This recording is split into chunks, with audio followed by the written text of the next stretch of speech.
আর সাকিব ভাই ওরা পাইলেই পিটাবেন, জেনে পান পিটাবেন ওরে ধইরা। সাকিব আল হাসানের কি টাকার দরকার নাই? অনেকে সাকিব আল হাসানকে নিয়ে অনেক ধরনের সমালোচনা করেন, থাকতেই পারে। সে মানুষ হিসাবে কেমন, সে এই করেছে, সেই করেছে। সাকিব আল হাসান একজন খেলোয়াড়। সাকিব আল হাসান ক্রিকেটার। সে বাইতুল মোকাররমের খতিব হইতে যায় নাই। যে তাকে বিশাল আকারে ইমানদার হইতে হবে, বিরাট বড়, বড় দাড়ি, টুপি, মুটুপি মিলায় ক্রিকেট খেলে এবং পৃথিবীর মধ্যে সাকিব আল হাসান দ্বিতীয়টা আসবে না। বাংলাদেশে না, এই পৃথিবীতে কখনো আসবে না। এত লম্বা সময়ে মানে পৃথিবীর ১ নাম্বার অলরাউন্ডার হিসাবে কন্টিনিউয়াসলি থাকা, এই ধরনের মানে প্লেয়ার পৃথিবীতে আর কোনোদিন আসবে বলে আমি বিশ্বাস করি না। অতএব সাকিব আল হাসান প্লেয়ার হিসাবে ভালো, সে ভালো ক্রিকেট খেলে, সে বাংলাদেশের জন্য একটা সম্পদ। এটাই আমার জন্য এনাফ। সে কোথায় যায়, কারে মারলো, কারে থাপড়াইলো, কার সাথে সে মিটিং করলো, কার সাথে যায় সে বিজনেস করলো, এটা সমস্যা নেই। বাংলাদেশে বহু ভালো ভালো ক্রিকেটার আছে, বহু ভালো ক্রিকেটার। বাংলাদেশ ক্রিকেট বোর্ড, বাংলাদেশের মানুষ তাদের খোঁজ রাখে না। এরকম একজনের নাম হচ্ছে মোহাম্মদ রফিক, যার সে নিজেই একজন মানে মধ্যবিত্ত একজন মানুষ। অথচ সে কোনো একটা ম্যাচের থেকে টাকা পেয়েছিল সম্ভবত 40 লক্ষ। সেই টাকাটাও সে নিয়ে যেয়ে তারপরে তার এলাকায় স্কুল করেছে, তার এলাকায় অনেক দাতব্য প্রতিষ্ঠান সে করেছে। তার মতো একজন ভালো মানুষকে এখন বাংলাদেশ ক্রিকেট বোর্ডের কোনো জায়গায় রাখা হয় নাই। সোনার বাংলা গড়তে চান আপনি, নাকি সাকিব আল হাসান ভালো হইলেই সোনার বাংলা হয়ে যাবে? আপনার দলে যে সোনার মানুষের অভাব নাই, ওগুলির আগে, ওই সোনাগুলির আগে ঠিক করেন, তারপরে সাকিব আল হাসানকে ঠিক করতে আইসেন।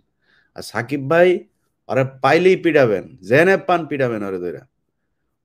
বেয়াদব কোথাকার। সালাম আলাইকুম। ভালো থাকেন সবাই।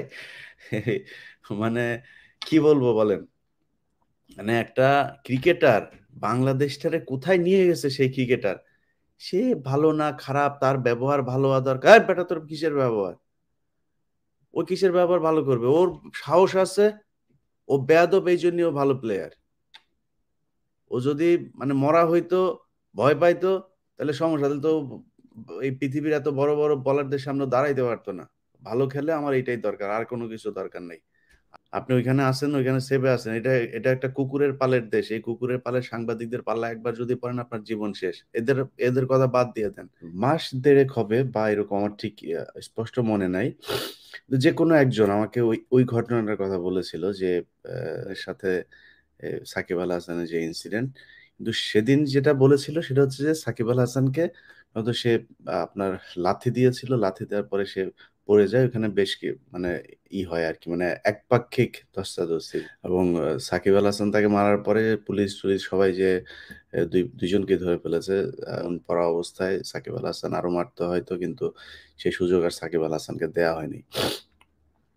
যাই হোক, এখন সাকিব আল হাসানের প্রতি কিছু ক্ষোভ আছে। সেই ক্ষোভ হচ্ছে এর আগেও সে সাকিব আল হাসানকে বলেছিল তার কি ব্যাংকে ডিপোজিট না কি যেন, আমার ঠিক স্পষ্ট মনে নাই, যে ২-৩ লাখ টাকা আছে, সেই টাকাটা সে সাকিব আল হাসানকে দিয়ে দিতে চায়। তো সাকিব আল হাসান এখন মানে মিলিয়ন মিলিয়ন ডলারের মালিক। সাকিব আল হাসান ঘর থেকে বের হইলেই তার টাকা। মানে সে তাকে সে ২ লাখ টাকা দিবে, এটা তো অবশ্যই সাকিব আল হাসানের জন্য খুবই অপমানজনক একটা বিষয়। যে কারণে সাকিব আল হাসান তাকে মারতে গিয়েছিল। খুবই মানে হিসাব পরিষ্কার।